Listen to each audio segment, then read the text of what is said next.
Good morning mga kasawsaw. Another day, another ulam serye na naman po ang ating iluluto ngayong araw.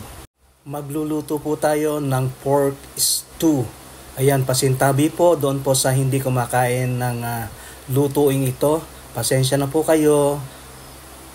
At meron lang pong nag-request na iluto ko po ito. Ang ating ingredients, meron po tayong pork lempo.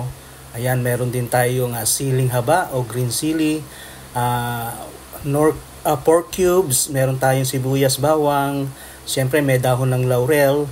Sa isang kawali po ay isosauteed lang po natin ang ating pork liempo. Bali, hiniwa ko po siya ng maliliit na hiwa para doon po sa ating pork stew na iluluto. Ayan, tutugnasin lang po natin ang pinakataba niya. At palalabasin po natin ang mantika dyan sa kanyang so yung taba po niya ay medyo malesen po at tatanggalin po natin yan once na nagmantika na po siya.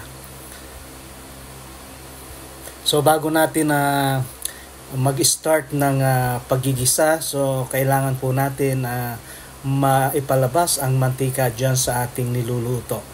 Ayan. So, medyo sensitive po ng konti ang ating ulam ngayong araw na ito. Kasi po meron tayong mga followers o kaya viewers na hindi po kumakain ng ulam for today. So, pagpasensyahan na po. At meron lang po nag-request na iluto ko po ang putahing ito. Doon po sa mga kumakain, sigurado po masarap po ang putahing ito. Lalong-lalo na po doon po sa mga meron diyang okasyon. Usually, lagi pong niluluto ito pag meron pong mga handaan sa piyesta, kasalan, hindi po mawawala ang putahing ito. Ayan, samahan niyo po ako hanggang dulo po. Sana po ay wag nyo naman pong skip pag may nakita po kayong mga ads sa aking mga video. At sana po tapusin nyo hanggang dulo. Kung nakarating po kayo hanggang dito po sa video na ito, ay paki-like and share na rin po. At paki-follow na rin po ang aking profile page. Ayan, maraming salamat po. At paki-ano na rin po ang aking YouTube channel na at Daddy Frankie's TV. Ayan po, natugnas na po natin ang ating baboy at nakikita nyo po medyo crispy na po siya. Inilagay na po natin dyan ng sibuyas at bawang.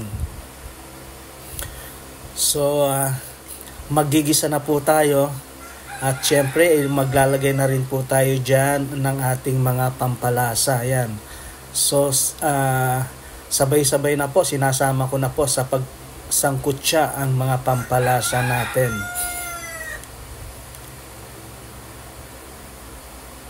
So, maglalagay po tayo dyan ng paminta at asin.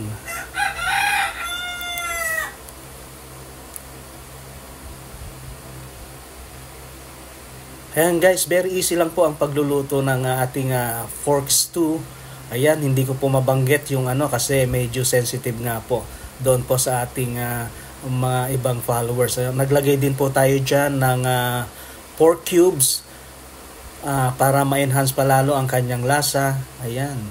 So at dahon po ng laurel. Ayan, additional flavoring at pampabango po yan ang ating yan. Hinalo-halo lang po natin yan. Sasangkot siya lang natin ng konti. At after that ay ilalagay po natin ang ating suka dyan. So maglalagay po tayo ng at least 1 cup of vinegar. Ayan. So yung iba gusto nila ay medyo maasim po sa sa putahe na to. Pero ako po ay balance lang po ang asim, tamis at saka yung alat. Ayan. So depende po sa inyo kung ano po ang gusto niyo timpla sa pork stew na ating niluluto ngayon. Ayan.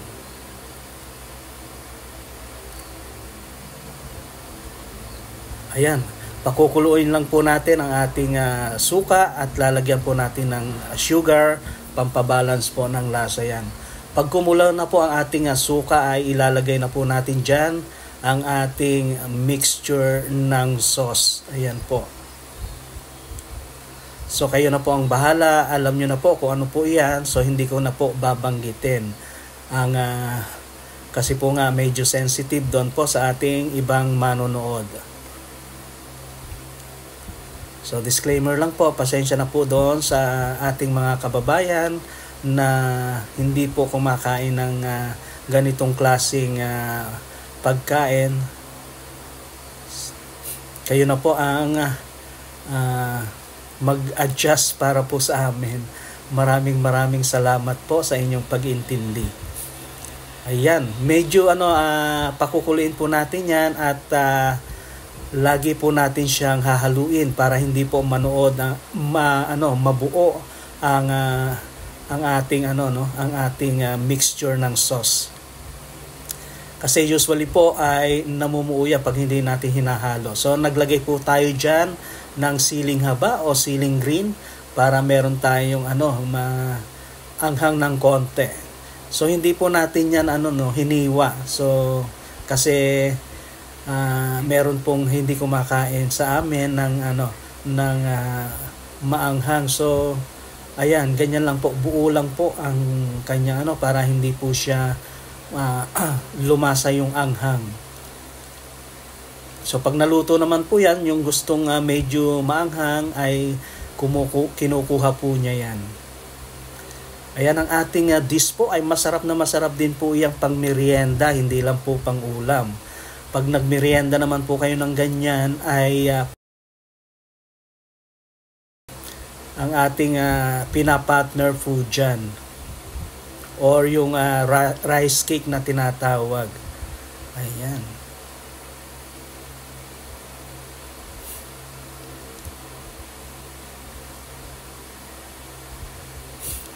Ayan guys, malapit nang maluto ang ating ulam for today. Kasawsaw ulam serye, ang ating pork stew. Ayan.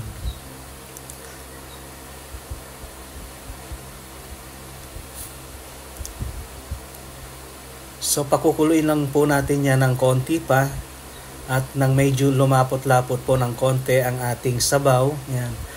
Usually guys, ang iba ay gusto ay maraming sabaw, lalong-lalo na po pag paghandaan, pag meron pong kasalan, kasi yan po ang pinakakain po sa mga tumutulong o nagtutulungan sa pag marami pong katulong. Yan, isa yan sa mga pinakakain sa kanila. Kaya minsan ay masabaw po ang luto nila para mas marami po ang makakain. Ako po, ang gusto po niyan ay medyo malapot ng konti ang pinakasabaw niya. Ayan. Yung iba po niyan ay naglalagay po ng puso ng saging para pamparami rin po 'yan. Kumbaga gusto nila merong gulay na inilalagay. Pwede rin po yung ubod ng nyog. Ayan, pwede rin po diyang ilagay sa ating pork stew. Yan, usually pag may mga available na ganyan ay hinahalo din po nila. For me po ay gusto ko lang po ay karne lang po ng pork o pork liempo. Yung iba naman po ang ginagamit ay yung laman loob po ng pork. Ayan. Naglagay po tayo ng additional na alat, patis po ang ating inilagay. Ayan. At konting asukal pa. Ayan. Para balanse po ang lasa niyan. So, balanse po ang asim, medyo may konting tamis at konting alat. Yan po ang aking paraan ng pagluluto. Ayan.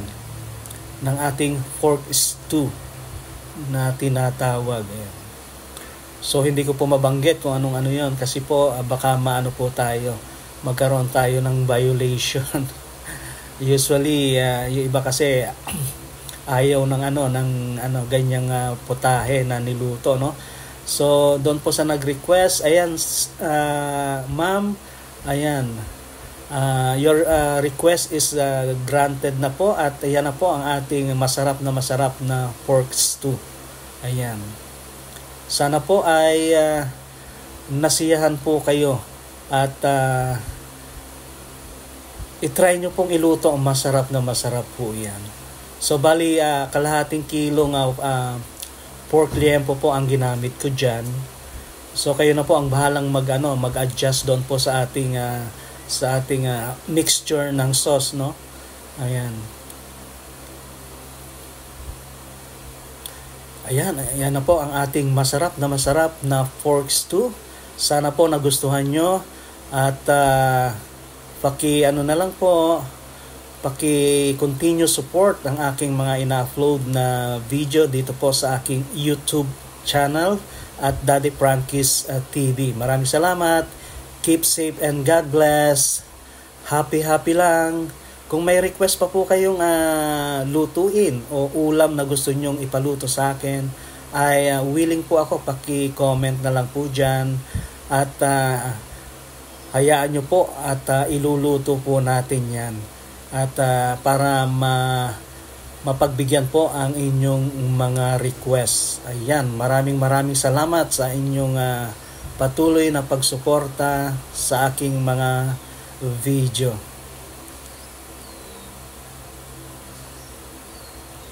Ayan mga kasawsaw, magpapaalam na po tayo. Continue watching hanggang dulo po. Keep safe and God bless. Bye-bye.